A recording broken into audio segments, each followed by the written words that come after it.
I'm just letting people in. So yeah, I'm gonna really like just jump right into it. I am because a lot of the information that I'm gonna present, of course, it's really good information. Um, but of course, it's geared towards your professional development as a student. And a lot of you guys are getting ready to go off into either internships, graduate school, and or full-time employment. My name is Dr. Alex Meredith, and I'm the director of student engagement here within the College of Ag Science and Technology. For me, I've enjoyed emotional intelligence. I kind of found it on accident maybe 2 or 3 years ago on higheredjobs.com. And the more and more I read about it, the more and more I realized that I actually embody a lot of it in the way that I lead, and also in the way that I interact with people personally as well as professionally.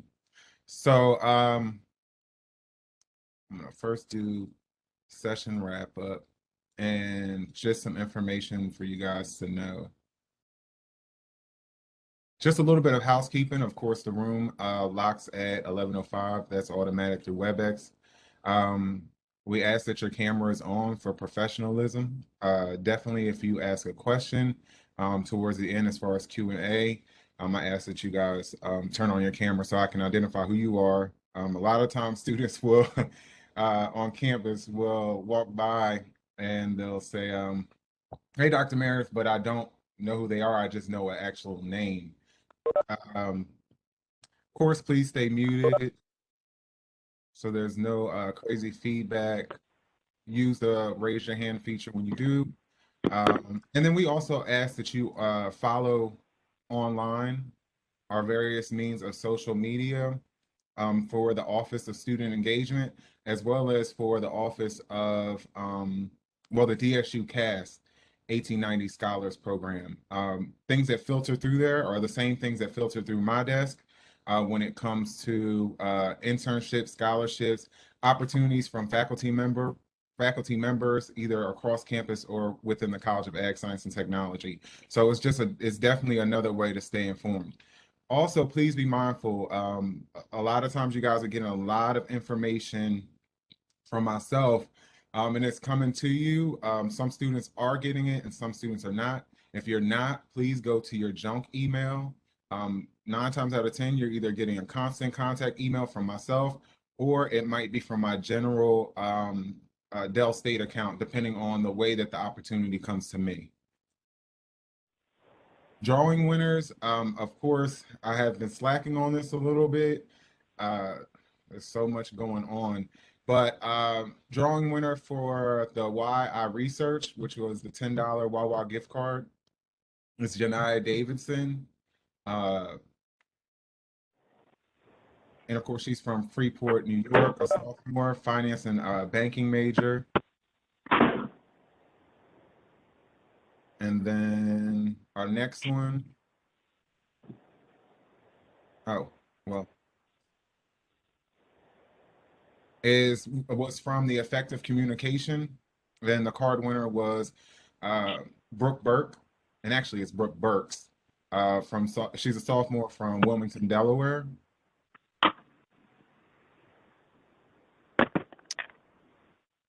My first day on the job, which was the last student engagement that we did with alumni, the winner there was Martez Gibbs, freshman ag major from Georgetown, Delaware.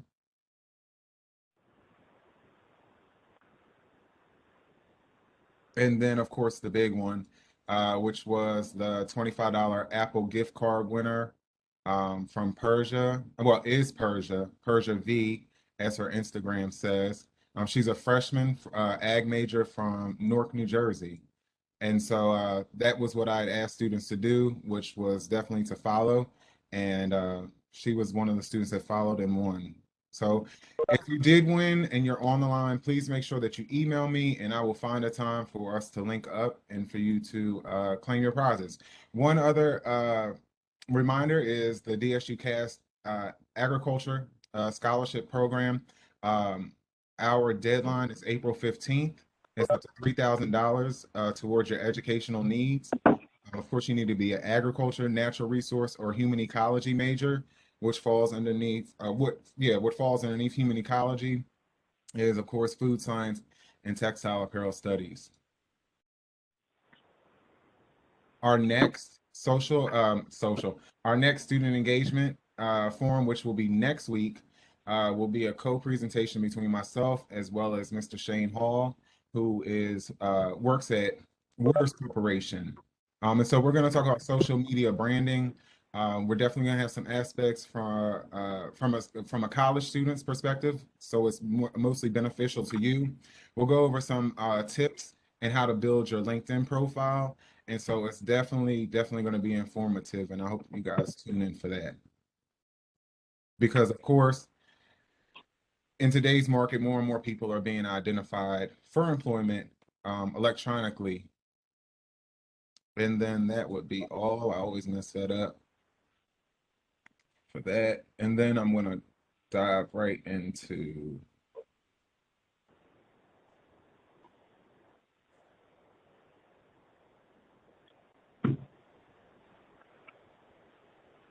oh,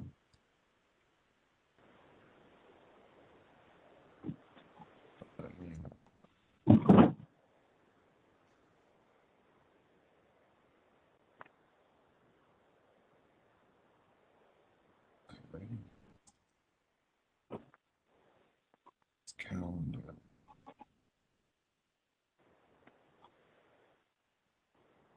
Mm, mm, mm.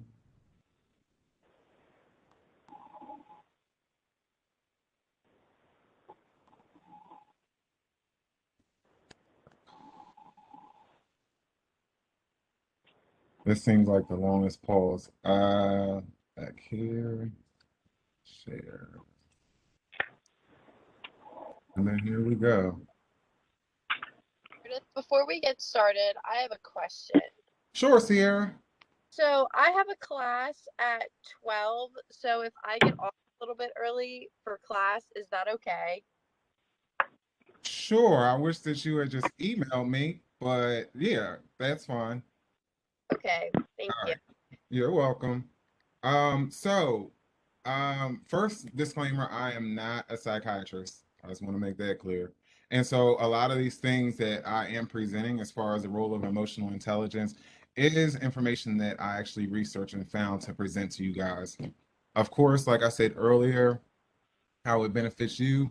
And actually, how it had actually come about was last semester we had done a night shift with AstraZeneca, and one of the questions that I asked the HR director was because everything changes. What are some of the things that can make a student more competitive than another student that is trying to get an internship or employment with AstraZeneca? And one of the things that she brought up was essentially being able to effectively utilize and continually develop emotional intelligence. And so one of the examples that she talked about was being able to like read a room when you enter a room, things like that. So just some general things. Do you recognize the emotion you are feeling? Can you manage those feelings without allowing them to swamp you? Can you motivate yourself to get jobs done? Do you sense the emotions of others and respond effectively? And so, of course, these are basic communications that we think about. If you answered yes to these questions, it is likely that you have developed some or all of the skills that form the basis of emotional intelligence. So, what is emotional intelligence? EI forms a juncture at which cognition and emotion meet. It facilitates our capacity for resilience, motivation, empathy, reasoning, stress management, communication, and our ability to read and navigate a plethora of social situations and conflicts. And so, like I said, that goes back to the whole component that this can be used professionally as well as personally. And like I said, we're also going to really just look at the scope of utilizing emotional intelligence from a place of being able to utilize it when we think about our profession and things that we want to do, right? Because nine times out of 10, students that are coming out of college will go into an entry level position. But further along in this presentation, we'll see that um, in order to move up, and nine times out of 10, moving into administrative or management position, that means that you have to effectively manage people beneath you. So topics like these are extremely important. So one HR professional put it as it's not something we all have. It's not the act of suppressing your feelings, and it's not just all the soft and mushy stuff. It's a skill you can learn. It's how to perceive and manage others' emotions, and not to actually suppress them. So I have a lot of people on the line. Students already know I don't really, I see this box as sometimes being in a sense of talking to myself. So I'm pretty sure that, emotional intelligence has become sort of a keyword or a buzzword. Is there anybody on the line that actually identifies with emotional intelligence and I'm meaning in a sense of your basic personality?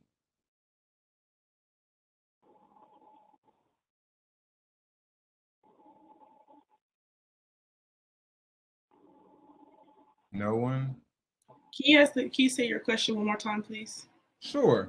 I was saying that with the emotional intelligence, um, and also now knowing just a small bit of it, is can you identify with emotional intelligence? Have you utilized emotional intelligence, whether it's been through managing relationships with family members and or on work?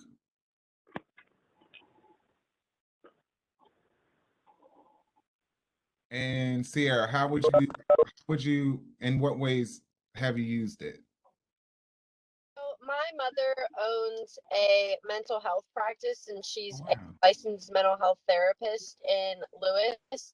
So I've worked as a receptionist in her office before and dealing with all types of different people that come from different backgrounds. And since they most likely have anxiety, depression, bipolar disorder, you have to handle them in a certain way and talk to them in a certain way to not set them off or make them feel uncomfortable in that environment, because going to therapy is a very sensitive subject for some people, and some people don't like want to be treated like they're different.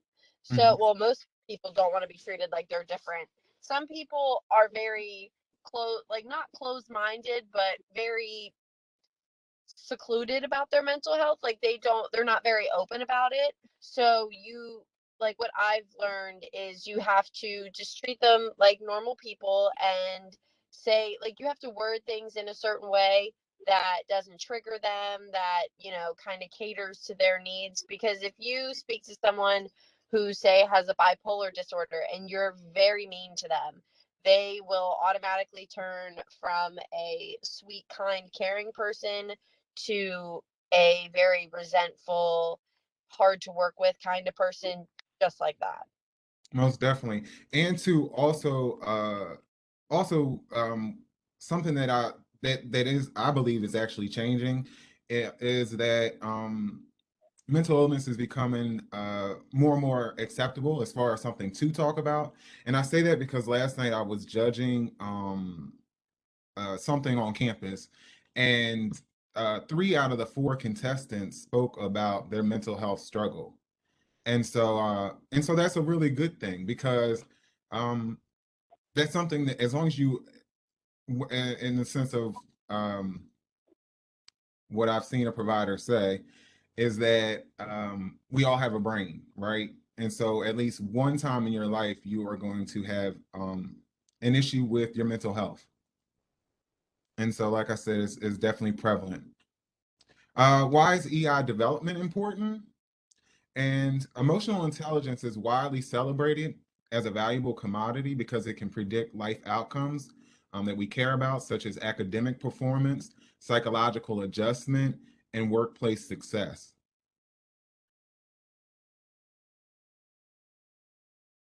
How EI functions in the workplace. The workplace represents a distinct social community separate from our personal lives in which there is a growing appreciation that higher EI allows a person to understand themselves and others better, communicate more effectively, and cope with challenging situations. And then another article that I was reading this morning, and it definitely makes sense if we're talking about this bullet point, is that with EI can be used in these communities and or spaces to make them more inclusive. EI is about managing emotions in order to improve job performance and in turn, helping people stay calm and to think logically in order to establish good relationships and achieve goals. Increasingly, organizations are recognizing the value of employees who exhibit the skills to cope with change and respond accordingly. And it makes sense. Well, not this part. So this weekend I was thinking, a lot of the student engagement forums that I do, there's definitely an interactive piece, whether it's a guest or not. And I was really thinking like, wow, how can I make it more, of course, engaging? And then Monday morning I was jogging, and I saw up on the screen where it said, Will Smith had slapped Chris Rock. And it just took me back. And I say this because this is still a work setting, right? They're both working actors, working in entertainment. You're in a room full of your peers. And so I really wanted to ask you guys, was Will Smith in the right for assaulting another individual? I would say no. Once again, he's in a professional setting, like he's doing something for his job, and that's has a that'll like last in the media, like especially with him and his position in the media, that could possibly circulate for months, years, however long. I feel like he should have approached it and been like, hey, like my wife is going through this, don't talk about her like that, instead of being like walking up to him and just slapping him and saying what he said. Alasia, I'd love to know what you think. Okay.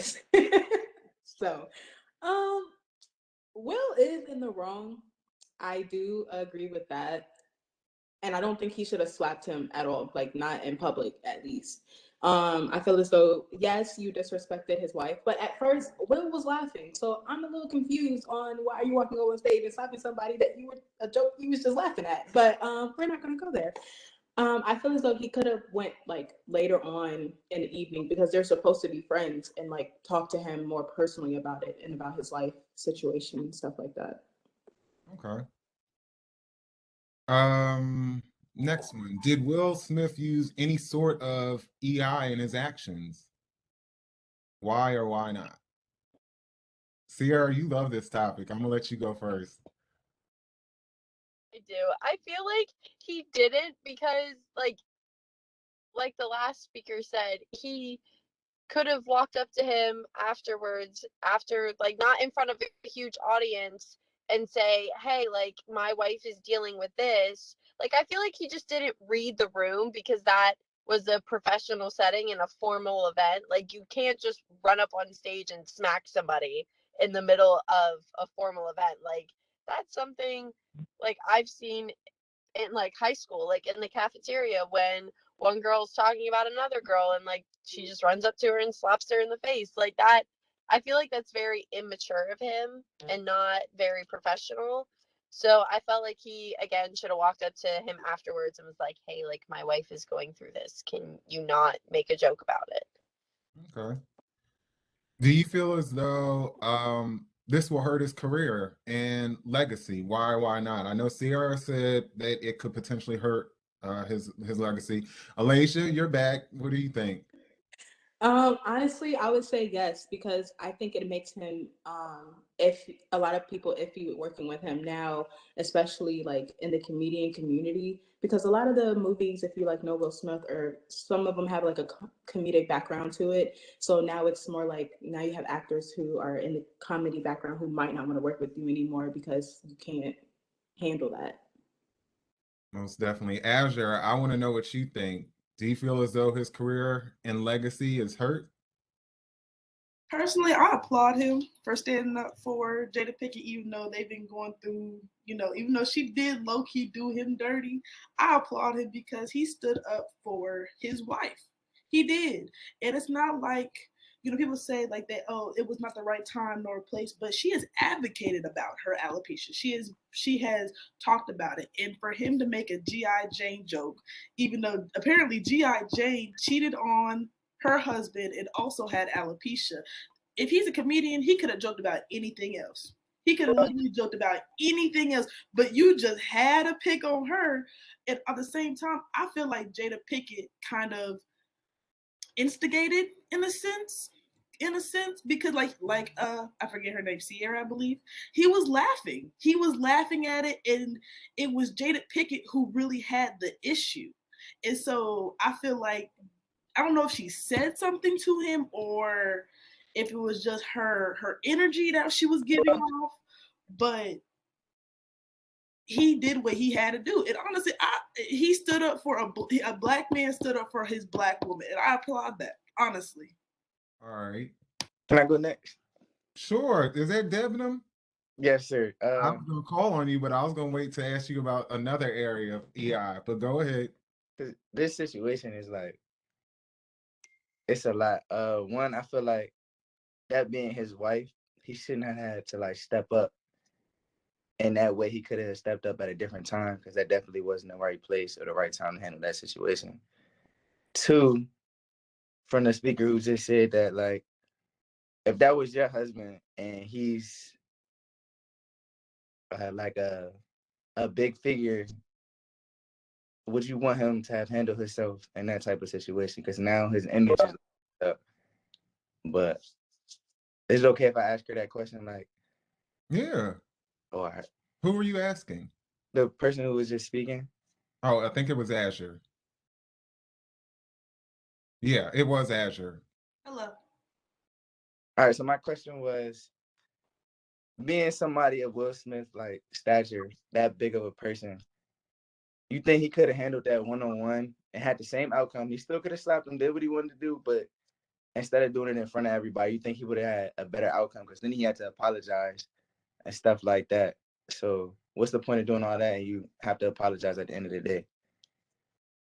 Honestly, he shouldn't have to apologize, in my opinion, because it's not like he just walked up there for no reason. Like, he would, if he went like postal crazy, it was like, I really don't like him, I'm gonna just smack him today just because. Then I would be like, okay, then he should apologize. Then that was not the right time nor place to do that. But it's not like he didn't do it a without him having a reason to do it, if that makes sense. Like, if he didn't have a reason, I would completely agree with you. He shouldn't have done it. But he was backing up his woman about how he should not be joking about that, even though she has advocated that for a while. He should not have been joking about that. He's a comedian. He should be able to pick up a water bottle and make a joke about that. Yeah, because this is gonna go on. And so y'all are both scholars, y'all got each other's email.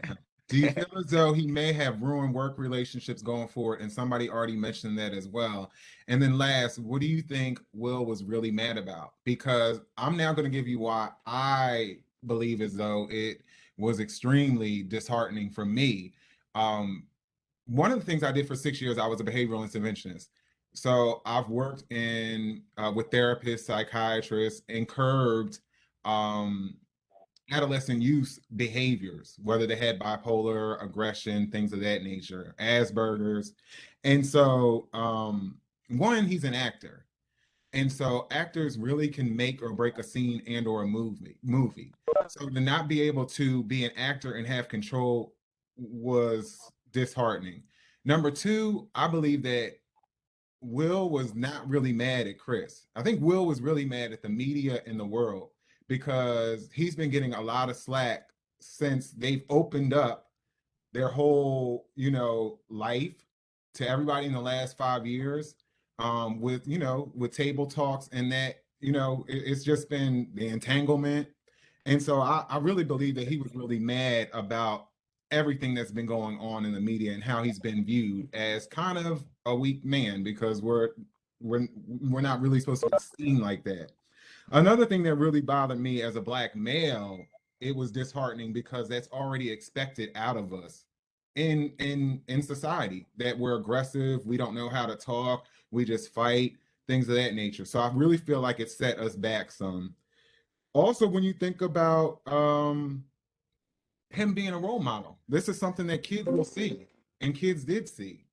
And so, is that really how you solve a problem? Is by putting your hands on somebody? Why would it all of a sudden really be acceptable because you're a celebrity? And just the last thing that really bothered me was the fact that after Chris got smacked, you accept an award that is now overshadowed in Oscar history, and you never apologize to Chris on the spot, but the Academy. And then you also make it about you, which you should. The movie should be about you, but not about the actions and why you took those actions. I don't think. If anybody, as hard as that man got slapped, I just feel like he should have been walking around crying because that was extremely embarrassing. All right, so moving on, emotional intelligence exercises. I believe that should always give you guys something to take, whether you utilize it or not. It's up to you, but it also makes you aware.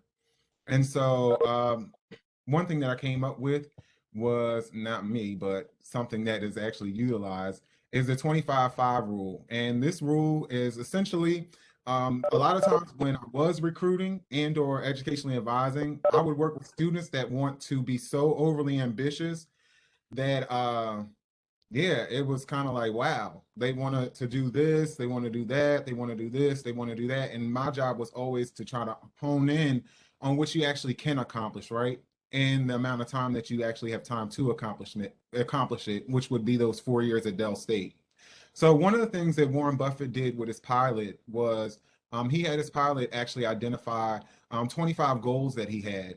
And out of those 25 goals, he told him to make sure that he is actually focusing on the top five. And of course, um, to remain focused on accomplishing goals 1 through 5, the pilot would need to keep away from the other goals.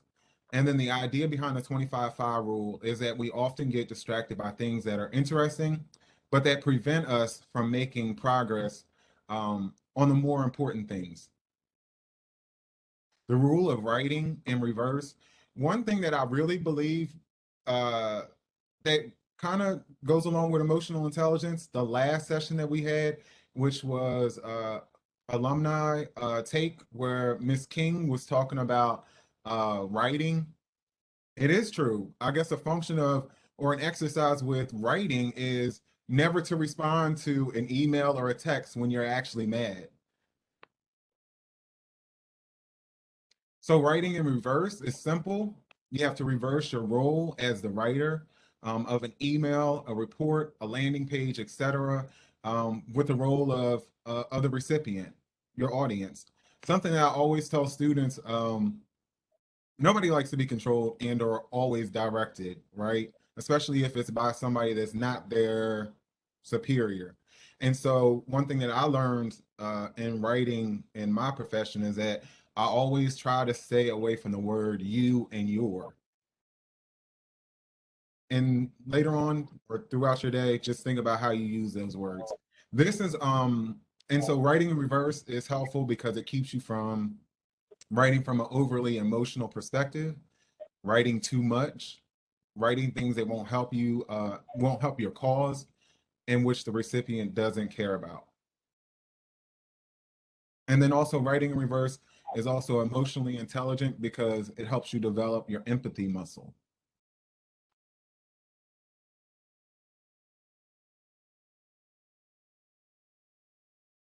The golden question. The golden question is actually 5 questions in one when you need to make a decision, but you feel your emotions taking over. Essentially, you want to ask yourself, how will I feel about this in a day, a week, a month, a year, 5 years? Definitely think about this when you're deciding against when you're thinking about a career change, when you're thinking about a job change, when you're really thinking about potentially leaving something that is a milestone or it can be monumental for you. This question is extremely helpful because by forcing yourself to see the future, you hack your brain and change the way it processes emotionally. or processes emotions, excuse me. The 5-minute rule. Wonder why you procrastinate when you're overwhelmed with a big task? There's a reason why we do that. The brain is so overwhelmed with thought of completing that task, it causes you to avoid it at all costs. In cases like these, you can use the 5-minute rule. Make a deal with yourself to work on a task for just 5 minutes. If you want to quit after that, no problem. And this works because the brain is tricked into seeing your large task as a small one. Of course, you usually end up working much longer than 5 minutes. For me, I know I always utilize this when I get ready to work out and I'm tired, or sometimes if I do have a task that is overwhelming, or a task that I've put off for a long time that I'm really, really passionate about. Does anybody on the call use the 5-minute rule?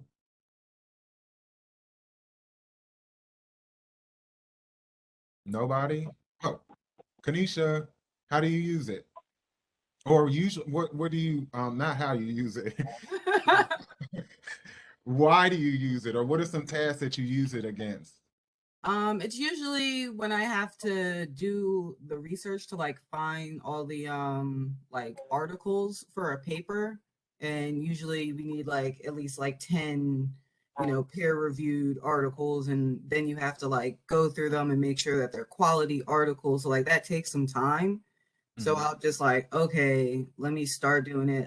I wouldn't say I use like a 5-minute rule. If I know that I want to get at least 10 quality articles, I might look for 15, but then I'll just tell myself like, all right, try to find like 3 or 4 within like the next whatever, however many minutes. But I'll do it like that. I wouldn't say like necessarily the 5-minute rule, but I will give myself like a certain amount of time and just try to like break it down into a smaller chunk, because I definitely procrastinate on writing my papers. That's a good one. And then also with procrastinating, I'll never forget Dr. Nwaku when I had him for English Comp 1. Um, one of the things that he told us is, if you have writer's block, and you just get a piece of paper, you know what you're gonna write about. If you just write, no matter what comes to your mind, at some point in time, you're going to catch on and start writing about what you should be writing about, which I thought was neat. Sierra, I think I saw your hand up. Yes, I use the 5-minute rule for, like you stated, Dr. Meredith, writing papers. Like, I have a paper due this Sunday, and I've taken maybe like 15, 30 minutes out of my day just to like try to like brainstorm and like organize my paper. And I like, since I say, like, an example this week, I have homework assignments to do, stuff like that. So I try to break it down and do like a little bit of it each day, just so, like, say when Friday, Saturday rolls around, all I have to do is just put everything I've written down in the brainstorm over the past 5 days into the paper. And I'm not sitting here looking for certain points or arguments that I have to write about, because I've already taken little chunks of time out of my week and wrote all of my ideas down. And I was gonna say that, and students, because some students really beat themselves up with writing, but writing and public speaking can be really cumbersome because it's something that you don't just get good at. It's something that you have to consistently get good at over time. And so, another thing I know that I do that could be beneficial, and especially when we're talking about writing, because you just don't want to write at the last minute. But at the end of the day, if you are looking at what I've noticed when I get assignments and a lot of work, 9 times out of 10, I'm thinking about all the other work I have to do, which can be so paralyzing, crippling. But then what I've learned over time is that I make myself read through the assignment as soon as I get it. That way, as I'm going along with my life and I still got a week to do it or 2 weeks to do it, I'm constantly thinking in my head as far as ideas, which makes some of the anxiety go away because you kind of are not done with it, but you have yeah, you have motivation, especially to support your ideas. Okay, so that's the 5 minute rule. And then we have the rule of writing. And essentially, it just means that when you are communicating with someone else and you want to clarify your thinking, remember something important, or communicate something clearly, essentially write it down. And anybody on the call that works with me knows that I do that a lot. I was just on meeting with Miss Melena Hall, who works with you guys at scholarships, as far as if you are a scholar. And she was trying to we were trying to solve a problem with another department. And I told her I told her everything to say, and I immediately just said to her, you got a pen, paper, write these bullet points down. So definitely utilize this rule, the rule of writing, because, and also please, please, please always proofread, because when you are writing, you think that you're saying one thing, but the more and more that you go back to proofread, I know I still do this. I'm like, I thought I said something different. And then also, a lot of times people will say, oh, well, Grammarly. Okay, Grammarly can do grammatical errors, but sometimes it does skip uh, actual logic in your writing.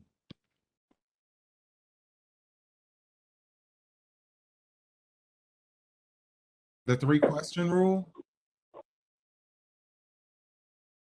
There are 3 things that you must always ask yourself before you say anything. I've had to learn this the hard way. Does this need to be said? Does this need to be said by me? Does this need to be said by me right now? Does anybody have any situations that, and everybody has because we're all human, to where you said something that really just did not need to be said? 9 times out of 10, these things can be said out of high emotion or anger. No examples? And I don't want just an example. I also want to know what you learned from it. You got me? So for me, in the moment of saying things that, not asking these 3 questions of myself, I've had to learn that I could potentially hurt a loved one or a friend, even though I feel right in the moment of saying these different things. And so over time, I've learned to refine that to these 3 questions. Sierra? Was a time, it's, well, he's my boyfriend. I was very angry at him for doing something that he shouldn't have, and I said something very hurtful in the moment, and then like later on, like after I'd like calmed down, thought about what I said. This was a while ago, but I kind of like sat back and I was like, wow, like that was really unnecessary. That did not have to be said. And like I went back and apologized for it. And he understood like why I was upset and mad. But he also said, yeah, that was kind of a little bit over the top. Like you shouldn't have said that. And I like kind of sat back and was like, yeah, like I shouldn't have said that. Like that was a little bit too much of a jab, if that makes any sense. Um, but I've also like seen that like arguing like with my friends, like if we have a disagreement, sometimes I'll say things that like I shouldn't say, and then I'm like, wow, like that was really hurtful, that could have hurt their feelings, that was very personal, that I shouldn't have said in that time because I was angry. And it Mm-hmm. just, I've learned you have to pick and choose what you say, and you really have to take into consideration the other person's feelings and how that might make them feel. Because say if like someone said something to you about a personal situation that say only that person knew about, but you're in like a whole group of people, and they like you all come to a disagreement, and they kind of pull that out of their hat and it's like, well, remember this, like that would hurt you, so why would you do that to them, if that makes any And sense. then also, I want to move it to more of a professional and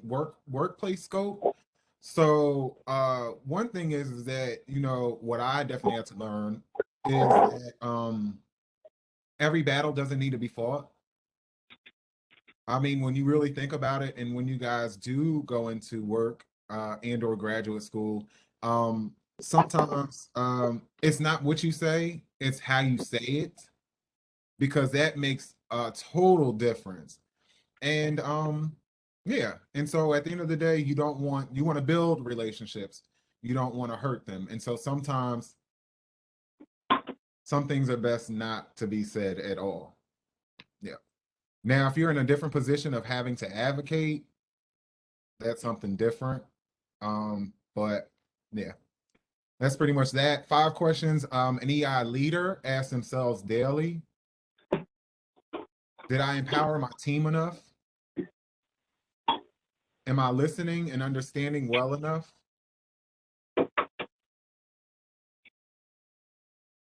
Did I recognize people when they went above and beyond?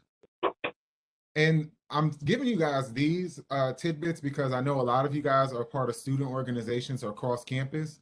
And especially if you are in a leadership position, you want to make sure that you're leading in a way that you're empowering people to have the greatest potential that they can have or working towards that. Because of course that's when it will show up in their work. So did I recognize people when they went above and beyond? Am I supporting my people in achieving their goals? And I think that's probably one of the hardest things about leading. One, you have to be willing to do dual work. You have to be willing to do your work and then somebody else's work, uh, especially if they're slack. Um, and then also you have to have a lot of awareness. You know, is somebody not achieving their goals because of something that I'm doing, or the training and or the lack thereof training is hindering them as well? Am I making my vision for the organization clear and consistent? And I think that 9 times out of 10, a lot of you guys will see that my goals for the organization and for my office always tie into something that we're doing, learning, things of that nature. So always just try to realign why somebody's duties or responsibilities underneath you would align with their success as well as the success of the organization.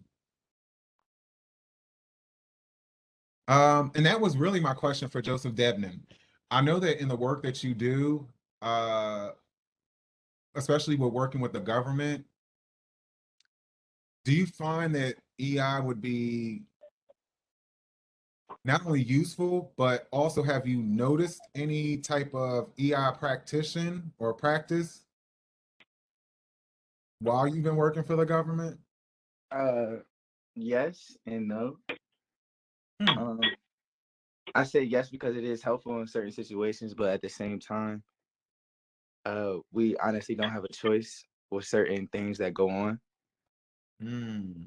So that's why I say yes and no. Okay, because sometimes you're given just strict, not strict, but actual directives. I Yes. got you. Right. The use, and this is actually our last slide. Use these phrases to sound more emotionally intelligent at work. And there is a really good podcast that I listened to about a year ago, and it was all about the power of listening. And if any of you guys are interested, just hit me up, and I know I can find it and send it to you. But I know I learned a lot. But of course, the first one, I'm listening. I hear you. Of course, tell me more. That's showing interest. I appreciate you. I trust you. Of course, being able to apologize. I'm sorry. Is everything okay? I have a different perspective. That's a really good way of. That's a really good way of being able to have that conversation in a respectful way, that you actually disagree with somebody. Thanks for your understanding. And what are your thoughts? Am I missing anything? Because that means that you're willing to make sure that everybody's included. And I'm more than sure, yep, that's our last slide. Are there any questions from me about this topic or what we covered? None.